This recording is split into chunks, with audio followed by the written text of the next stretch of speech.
नमस्कार, हल्ला बोल टीवी देख रहे हैं आप। मैं हूं आपके साथ प्रियंका। देखिए, एनकाउंटर स्पेशलिस्ट और पूर्व आईपीएस आनंद मिश्रा अपने पहले वाले अंदाज में आ गए हैं। अभी वो बक्सर से विधायक है और वो बक्सर में जब एक सदर अस्पताल में पहुंचे तो उस दौरान वहां के कर्मचारियों से पता चला, वहां के कर्मचारी जो थे, जो दवा वितरण कर रहे थे, वो दवा वितरण में बहुत ज्यादा गड़बड़ी का मामला निकल के सामने आया, जिसके बाद आनंद मिश्रा ने साफ साफ कर्मचारियों को कह दिया कि आप पर तो एफआईआर होना चाहिए, आपको जाना चाहिए जेल। और क्या कुछ कहा, इसी विषय पे आपको और भी ज्यादा जानकारी देंगे हल्ला बोल टीवी के संपादक दीपक शर्मा। देखिए, आनंद मिश्रा के नाम 150 से ज्यादा एनकाउंटर दर्ज है और उन्हें एनकाउंटर स्पेशलिस्ट आईपीएस ऑफिसर कहा जाता है जी।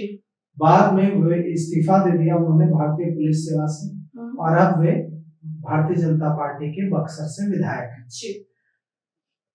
उन्होंने आज सदर अस्पताल का निरीक्षण किया और सदर अस्पताल में शिकायत मिली थी कि वहां मरीजों को डॉक्टर जो दवा लिखते हैं उसकी आधी दवा दी जाती है और चढ़ाया पूरा जाता है और आधी दवाइयां की काली बाजारी की जाती है। अपने अंदाज में छानबीन करने के मास्टर हैं आनंद मिश्रा।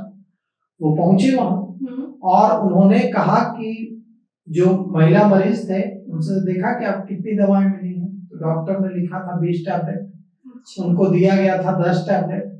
तो उन्होंने कंप्यूटर खोलकर अपने सामने चेक करवाया कि आपने इनको 10 टैबलेट दिया है, तो कंप्यूटर पर कितना चढ़ा है। तो बक्सर सदर अस्पताल के कंप्यूटर पर चढ़ा हुआ था 20 टैबलेट और दिया उनको 10 टैबलेट। तो कहा आनंद मिश्रा ने कि यह गलती नहीं है, यह ऑर्गेनाइज्ड क्राइम है और आप पर होनी चाहिए एफआईआर और आपको जाना चाहिए जेल। अब घिघी बंद गई और उन्होंने कहा कि यह कैसे चल रहा है यह भी बताया। उन्होंने कहा कि इसी तरह से आधी दवाइयां दी जाती हैं लोगों को और आधी दवाइयां और चढ़ाई जाती है पूरी दवा और आधी दवाइयों को कालाबाजारी के तहत बेच दिया जाता है।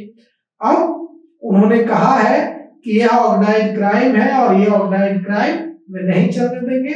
उन्होंने कहा है कि इस मामले पर सोपज पूछा जाना चाहिए और कार्रवाई की जानी चाहिए जो इस मामले में संलिप्त कर्मचारी जी। उन्होंने कहा कि कर्मचारी ने जब कहा कि गलती हो गई, एक प्रशिक्षु एएनएम वहां थी, तो उन्होंने कहा कि यह गलती नहीं है बॉस, यह ऑर्गेनाइज्ड क्राइम है, आपने गलत तरीके से दवाइयां दी हैं, आधी दवाइयां उनको दी हैं और आधी दवाइयां रख ली हैं और आधी दवाइयों को आप जमा करके इसी तरह से आप कालाबाजारी करते हैं। और उन्होंने कहा कि मरीजों के स्वास्थ्य से जुड़ी इस तरह की लापरवाही और गड़बड़ी बर्दाश्त नहीं की जाएगी।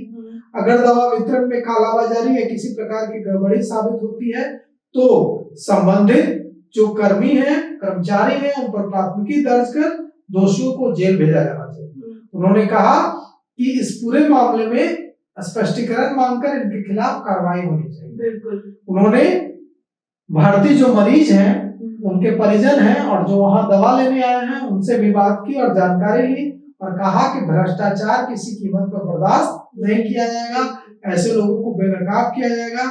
उन्होंने पूरे सदर अस्पताल का जायजा लिया और चिकित्सकों और मरीजों से भी बात की। इस मामले पर वहां जो मौजूद कर्मचारी थे वो उनसे कुछ भी जवाब देते नहीं बना, क्योंकि आनंद मिश्रा को इन्वेस्टिगेशन में कोई बेवकूफ नहीं बना सकता।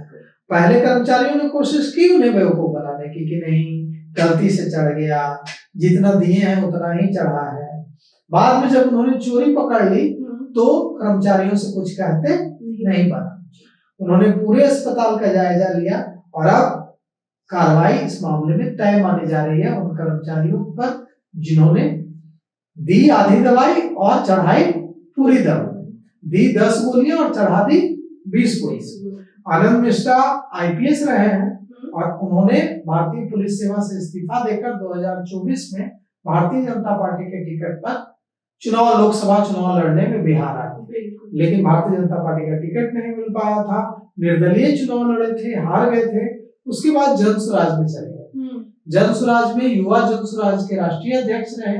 बाद में चुनाव से पहले भारतीय जनता पार्टी में फिर शामिल हुए और भारतीय जनता पार्टी ने उन्हें बक्सर से विधानसभा का टिकट दिया और वे चुनाव जीतकर विधायक बने और अब इसका असर दिखने भी लगा है। मात्र 22 साल की उम्र में आईपीएस बने थे आनंद मिश्रा। उन्होंने 22 साल की उम्र में यूपीएससी की परीक्षा पास कर ली थी।